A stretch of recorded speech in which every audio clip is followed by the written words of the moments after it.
So we've covered the basics of aim and movement, but now it's time to master tying them together. Unpacking these two basics will get you started, but if you're not implementing these seamlessly together, you're at a disadvantage. I've been breaking down my gameplay and I've dissected the 5 essential techniques and 1 bonus setting to outplay higher skilled players, so lock in or get left behind. Pre-aiming. Centering is a fundamental skill set, but more importantly, where are you looking? Combine your minimap awareness and audio to line up those shots and center the enemy's entry. Different surfaces have different sounds, so things like metal or wood can help isolate enemies sprinting up to you.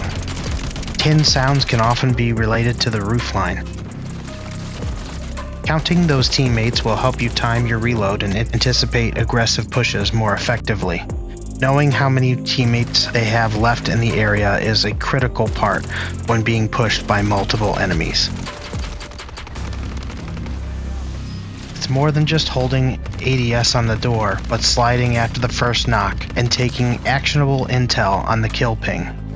They are cheeseburgers!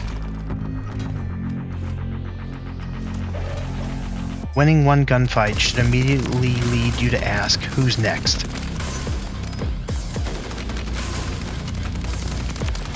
Pre-firing.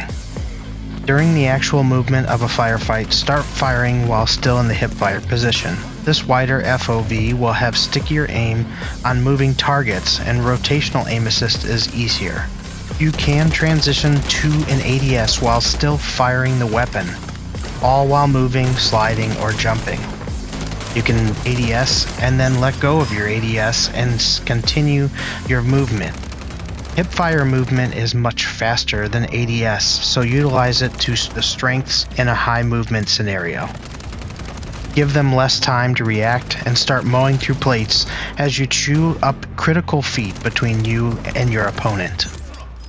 This eliminates some of the ADS penalty and shaves precious milliseconds off the theoretical TTK. If you're an aggressive pusher, this technique will put massive stress on the enemy that is still reacting to getting on target.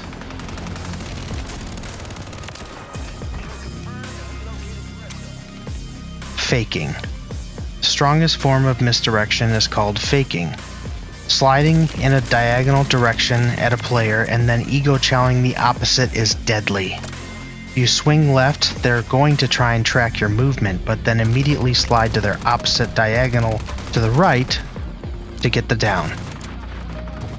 Slide cancel is what puts you in the driver's seat here. You stop wherever you want while pre-firing and planning the finish.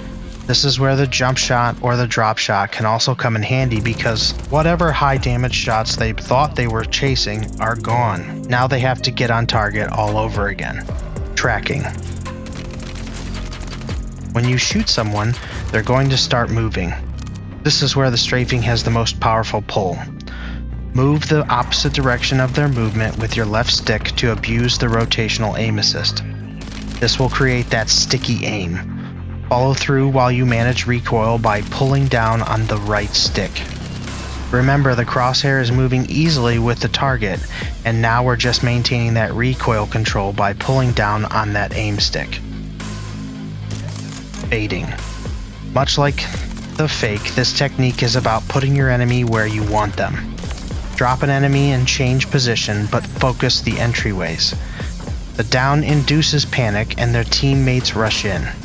This lets you have free shots on their quick reaction, but make sure your audio cues are your priority. The reposition gives you time to plate and reload, but be ready for their callouts and live pings. Practice not thirsting every kill just to see what happens. If nothing else, it will give you more ammo in the mag to take out the rest of the push. This skill will also help with farming for higher kills in resurgence modes. It will leave an enemy alive to help their respawn before you wipe a team prematurely. Now for the bonus setting. Aim response curve is best set to dynamic, but use the slope scale to reduce a little of the jumpiness if you're overcorrecting a lot. I recommend a 0.8, but adjust it to your style of playing along with your sensitivity. Taller aim sticks or players that snipe a lot may want to consider something lower like a 0.5 or a 0.6. You can also switch the ADS sensitivity transition timing from instant to gradual if it feels too jumpy during jerky movements. Trying these tactics will require some practice, but if you bring the fundamentals of aim and movement together, they will work. Change the way you approach multiple enemies, but don't be afraid to start. Fine-tune hitting your shots, and if you want to live long, don't stay in one spot. Now it's time that we drop the private match and bots tactic. Throw yourself right into a rebirth lobby and land control.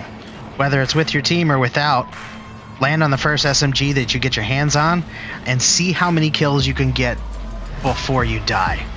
It doesn't really make much sense to keep practicing in multiplayer and constantly getting in engagements.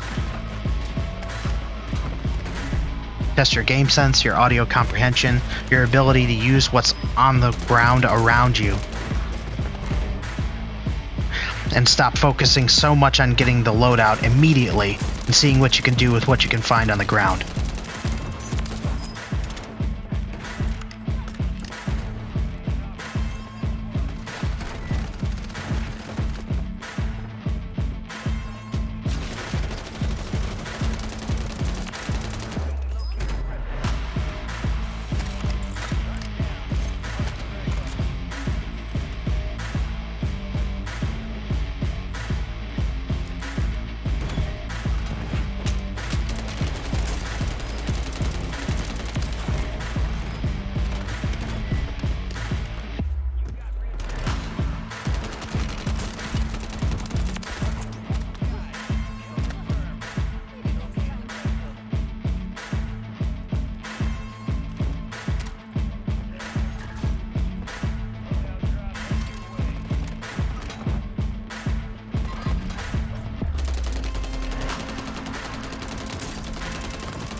If you learned something in today's video and you like this kind of content, smash the like button and subscribe for more.